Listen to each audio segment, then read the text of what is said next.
दिया हम लारे तुम सुनियो संत सुजान। दिया हम लारे तुम सुनियो संत सुजान। और जन्म बहु तेरे होंगे, और जन्म बहु तेरे होंगे, मानुष जन्म दुए लारे तुम सुनियो संत सुजान। दिया हम लारे तुम सुनियो संत सुजान। तू जो कहे मैं लश्कर जोड़ूं, तू जो कहे मैं लश्कर जोड़ूं, जाना तुझे अकेला रे तुम सुनियो संत सुजान।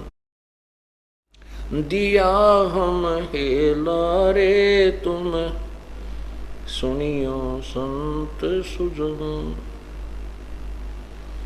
अरब खरब लगे माया जोड़ी, अरब खरब लगे माया जोड़ी, संग नहीं चल सीधे लारे तुम सुनियो संत सुजान।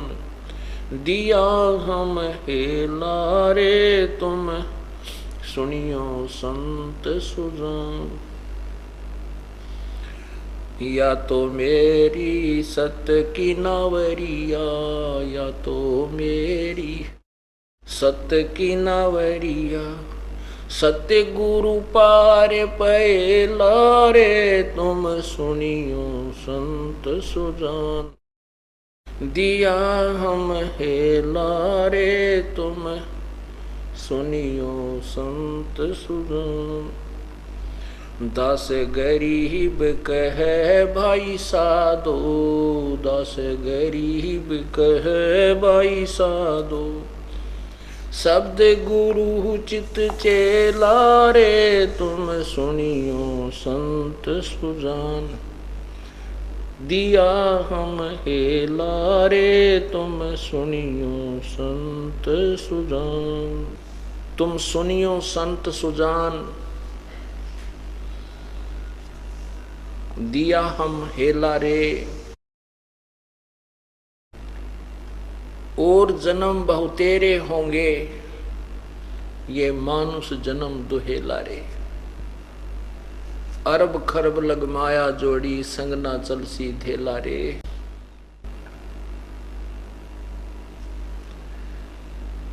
तुम सुनियो संत सुजान, गर्व नहीं करना रे, ये 4 दिनों की चीहर बनी है, आखिर तो को मरना रे। तू जाने है मेरी ऐसे है नवेगी, तू जाने मेरी ऐसे है नवेगी, हर दम लेखा बरना रे तुम सुनियो संत सुजान। पुण्यात्माओं, जिन महापुरुषों को परमात्मा प्राप्ति हुई है, उन्होंने इस जीव के ऊपर आने वाली आपत्तियों को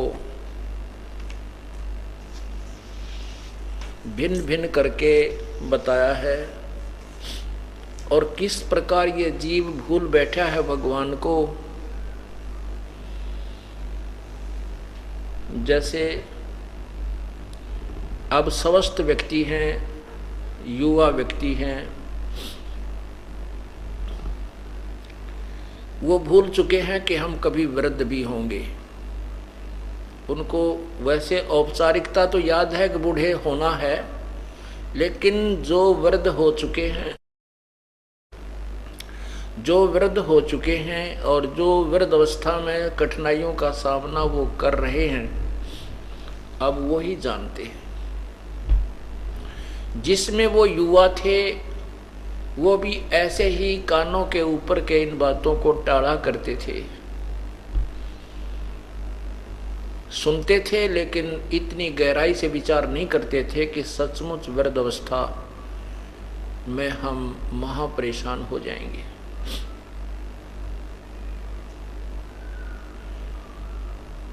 दूसरे, हम ये सोचते हैं कि हम ऐसे ही बहुत लंबे समय तक, लगभग 100 वर्ष तक तो हम जीवित रहेंगे ही रहेंगे।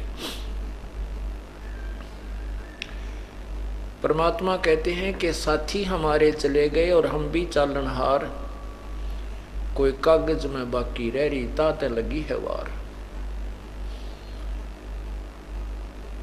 यही संत जन बता रहे हैं कि तू जाने मेरी ऐसे न बहेगी।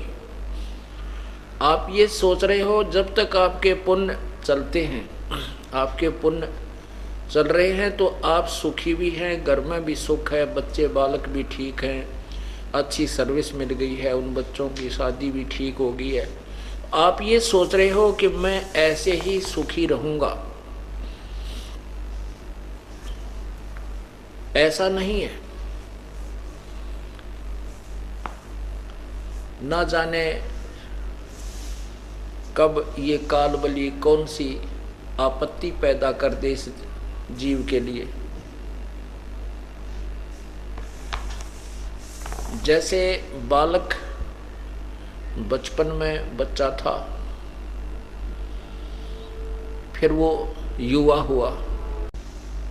हुआ और युवा अवस्था होने पर कोई ऐसी भयंकर बीमारी लग गई,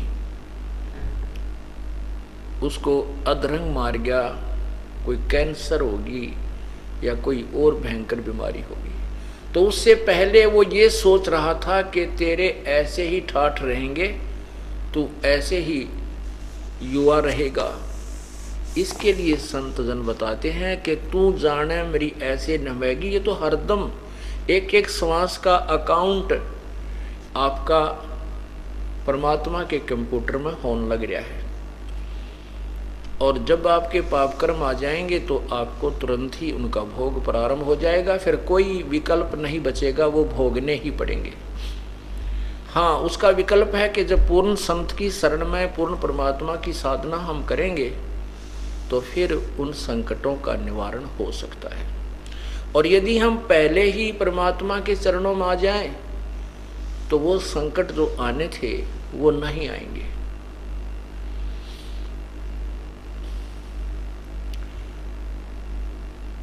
और जब हम बार बार प्रार्थना करने पर भी परमात्मा की शरण ग्रहण नहीं करते हैं, फिर आपत्ति आती है और फिर हम भगवान की तरफ चलते हैं तो उसकी सुनाई थोड़ी देर से होती है।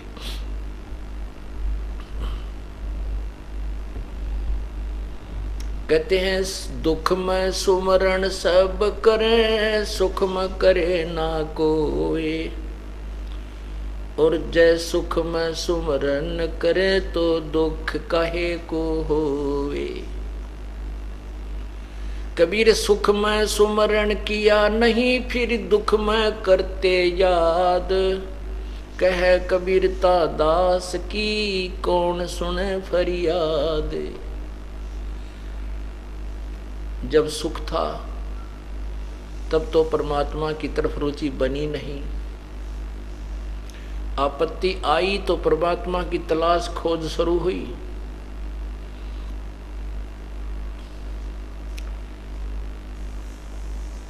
इसमें दो प्रकार के प्राणी होते हैं। जैसे हमारे भक्तजन जो परमात्मा की शरण में आ चुके हैं, वो अपने भाई को, बहन को, बेटे को, बेटी को, पत्नी को, पति को, पिता को, पुत्र को, माता को, रिश्तेदारों को, मित्र दोस्तों को, सभी को कहते हैं कि आप सत्संग में आओ और पूर्ण परमात्मा की भक्ति करो। उनसे बार बार प्रार्थना की जाती है। जो पुण्यात्मा हैं वो आ जाते हैं, जो नहीं आते हैं तो बाद में फिर उनके ऊपर आपत्ति आती है, भयंकर आपत्ति आ जाती है। कोई रोग आ जाता है या कोई और मानसिक परेशानी, कोई व्यवसाय में घाटा, फिर वो कहते हैं अब हमें ले चलो। तो फिर उनकी सुनाई बहुत देर से होती है। एक दुखी व्यक्ति है, उसको पता नहीं, किसी ने कहा नहीं, और वो दुखी व्यक्ति है और हमारे भक्त के कहने मात्र से तुरंत आकर के परमात्मा के चरणों में आ जाता है और सच्ची श्रद्धा से पूरे नियमों को निभाता है, उसकी सुनवाई तुरंत हो जाती है। एक हमारे भक्त की मामी जी ने नाम ले रखा और मामा जी नाम नहीं ले वह, उसको बार बार समझाते। पहले ये दास भी घर घर जाता था, तो वो उनके घर ये दास भी गया। उसकी मामी जी ने कहा कि जी ये भक्त हमारे जो पति देव हैं, ये वैसे तो शरीफ आदमी हैं, मुझे मना नहीं करते हैं, लेकिन आप भगवान नहीं बचते। कारण क्या था कि वो फौज से रिटायर्ड था और 5-7 शराब की बोतल उसको कैंटीन से मिल जा करती, वह गुट्टी का चस्का नहीं छूटा था उससे, जिस कारण से उसने उपदेश नहीं लिया। और मैंने भी बहुत कहा, नहीं माना, उठकर बाहर निकल गया अपने घर से। कहने लगा फिर देखेंगे महाराज जी, अब समय नहीं है। कोई बात नहीं, 4 वर्ष के उपरांत उसके गले में कैंसर हो गया, फेफड़ों में कैंसर होगी। बहुत लाखों रुपए तो लगा दिए हॉस्पिटलों के चक्कर काट के। फिर जब अंत आ लिया, सभी हॉस्पिटल्स ने जवाब दे दिया, फिर अपनी पत्नी से कहता है अब ले चलो मुझे वहां आश्रम करो था में। अब वो तो बेचारी लेके आई, हमने भी उसको उपदेश भी दिया, लेकिन परमात्मा ने नहीं सुनी। क्यों नहीं सुनी? क्योंकि उसने पहले भगवान को खूब खिजा लिया था। यदि वो पहले से परमात्मा के चरणों में आ जाता और वो गुट्टी लानी छोड़ देता तो फेफड़ों की कैंसर नहीं होती। हम कितने गिर चुके हैं, हम अपने लाभ को भी ना देखते, औरों की तो हम सोचेंगे कहाँ। शराब पीकर हम इतने बुद्धिहीन हो जाते हैं।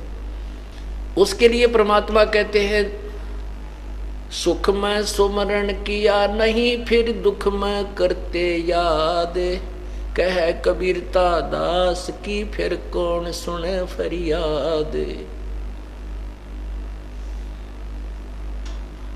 तो ऐसे बहुत से प्रमाण हैं कि जो पुण्यात्मा आपत्ति में है और संत भगवान की खोज में लगे हैं और उनको कोई हमारा भक्त मिल जाता है, भक्तमती बेटी मिल